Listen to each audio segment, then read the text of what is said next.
It is a little after 4 in the afternoon, and a woman at the far desk sets down her phone and does not pick it up again. She has not said a word. But the person beside her has already gone still, and the stillness is moving. By 4:30 the whole floor knows. No announcement was made. The bad news crossed 40 desks the way a draft crosses a room, under the doors, without needing to be carried. 2 weeks earlier, someone on the same floor had good news. A real thing, the size of the bad thing, worth the telling. By the end of that week, half the room had still not heard. The 2 pieces of news weighed the same on paper. They did not travel the same distance. One ran the length of the building in an afternoon. The other never quite left the desk it started at. We have all watched this happen and not remarked on it, because it is too ordinary to remark on. The grim headline the thumb stops at. The group that goes quiet, then floods. The rumor that arrives before the fact. So we pass the bad thing along without deciding to. The good thing we mean to mention, and mean to, and somehow the evening ends and we never did. It is not that we prefer misfortune. It is that misfortune seems to prefer us. The easy explanations are close to hand. That people are gossips. That the news is cynical by trade. That we are each of us a little morbid and would rather not say so. But the pattern is too steady for that. It holds across strangers and friends, across countries, across people who by every measure are kind.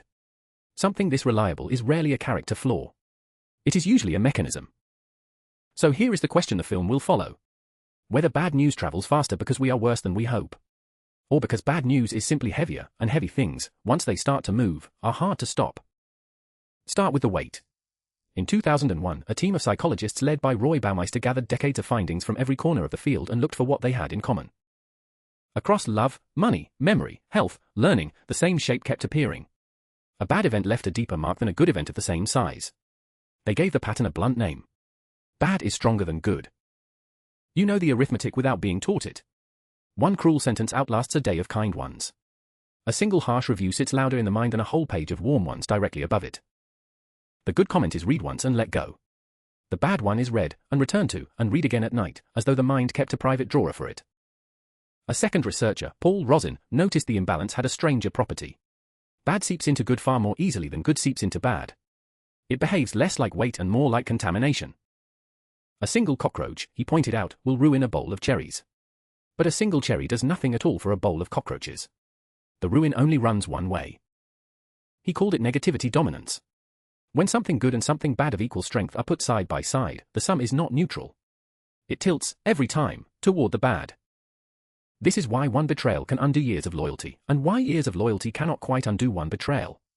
The account does not balance. It was never kept in the same currency. None of this is a modern complaint. It is not the fault of the news, or the phones, or the age we happen to live in. The imbalance was in us long before there was anything to scroll. So bad news is heavier before it ever moves. But weight alone does not explain speed. A heavy thing can also sit still.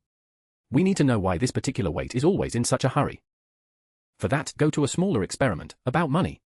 In the 1970s, Daniel Kahneman and Amos Tversky offered people a simple gamble. A coin toss. Heads you win, tails you lose. To make people take an even bet, the promised win had to be about twice the size of the possible loss. A risk of 10 was only worth taking against a gain of 20. Losing, it turned out, feels about twice as loud as winning the same amount. They called it loss aversion, and it is among the most stubborn findings in the whole of psychology. We do not weigh what we gain and what we lose on the same scale. A thing lost hurts more than the same thing gained ever pleased. And bad news is almost always the news of a loss, or the warning of one on the way. A job, a diagnosis, a danger in the road ahead. A loss does not ask to be considered later. It asks to be dealt with now. Good news carries no such demand. A friend's good fortune can wait until Sunday. It loses nothing by being told slowly. Bad news spoils if it is held. So the two kinds of news move at the speeds their contents demand. One is an errand that can be run whenever. The other is an alarm, and an alarm not passed on at once has failed at the single thing an alarm is for. There is an old logic underneath this, and it is not flattering, only true. For most of our history, the cost of ignoring bad news was death. The cost of ignoring good news was a missed afternoon. A creature that shrugged at the rustle in the grass did not get to be careless twice. A creature that shrugged at good news lived on, a little less delighted, and passed its caution down to us. So we did not inherit an even mind. We inherited a lookout. A mind tuned to catch the bad thing first, hold it longest, and hand it on fastest, because the ones tuned any other way are not here to be asked. That is the weight, and that is the hurry. But news does not move on its own. It moves through people, one mouth to one ear at a time. So the last question is about us, as we carry it. In 2014, two researchers, Mark Trussler and Stuart Soroka, brought people into a room and told them they were studying eye movements. First, they said, please pick a few news stories to read while we set up. The stories were a mix, good and bad, and the choice was free. Beforehand, asked outright, these same people had said they wanted more good news, that the press was too negative, that they were tired of it. Then they chose. And they reached, most of them, for the bad ones. The corruption, the collapse, the thing gone wrong. What they said they wanted and what they clicked were two different people in the same chair. This is the quiet engine of the thing. Not that anyone forces bad news upon us. That we select it, reliably, while believing we would rather not. The demand is real, and it hides even from the one who has it. 5 years on, Soroka went further, into the body itself. Across 17 countries, on 6 continents, people watched news footage while instruments measured the sweat on their skin and the pace of their hearts. To the bad footage, the body answered. Skin dampened, pulse quickened, attention sharpened and held. To the good footage, the same body stayed nearer to rest. It was not a national habit. It crossed every border they tested. So before we ever choose to pass a thing on, the choosing has already begun beneath us. The bad news has our pulse before it has our attention, and our attention before we know we have given it. And once it has us, we hand it on, because handing it on does something for us too. In 2001, Chip Heath studied why some stories survive the retelling and others die on the first lips. He looked at urban legends, the tales that pass hand to hand for years. The ones that travelled furthest were not the truest or the most useful. They were the ones that turned the stomach. The more disgust a story carried, the further it was passed. To tell someone bad news is to be, for a moment, useful and close. You are warning them, including them, holding them by the sleeve. Good news, told too eagerly, can sound like boasting. Bad news, told, sounds like care. So the bad thing is passed with a warmth the good thing rarely gets. We say it low, we say it first, we watch the other's face change and feel, obscurely, that we have done them a kindness. This is not conspiracy and it is not cruelty. It is a lookout's mind, in a body that reacts before it decides, using bad news to draw closer to the people it wants to keep safe.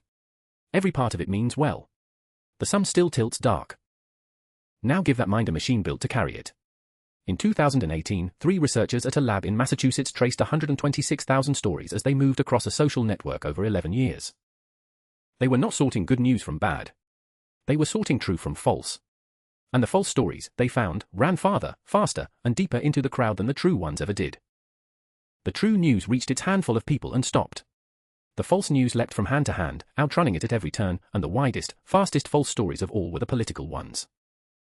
When they asked what the false stories had that the true ones lacked, one answer stood out. They were newer.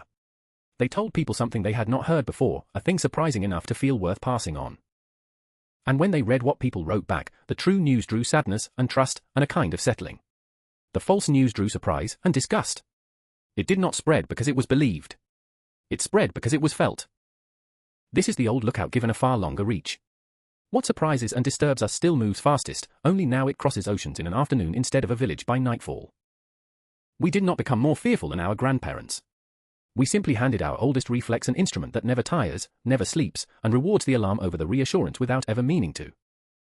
And so the picture we are handed, day after day, is not the world. It is the world's bad news, arriving first because it always has, and crowding out the slower good until the two no longer look the same size. Here the film has to turn, because so far this reads like an indictment. Of us, of our wiring, of the machines we built. And an indictment would be too easy, and not quite honest. Because the speed of bad news is not a defect. It is the reason there is anyone here to complain of it. Every ancestor we have was, at some point, saved by news that travelled faster than good. A flood coming down the valley. A sickness in the next village. A crack spreading across the ice. The bad news that outran the good, in those moments, was only the truth arriving in time to be of use. We are the children of the ones who listened, who dropped everything, who told the others before they had finished their meal. Our haste with the bad thing is not our failing. It is our inheritance, and it kept the line unbroken. But an inheritance built for a valley of 200 is loose in a world of billions. The reflex that once carried one true warning now carries every alarm on Earth to every door at once. Nothing is wrong with the mind. The mind is doing precisely what it was shaped to do. It is the scale that has changed, and the scale is not a thing the mind was ever built to feel. So the world is not darkening. It is being reported to us in the order our attention was built to receive it.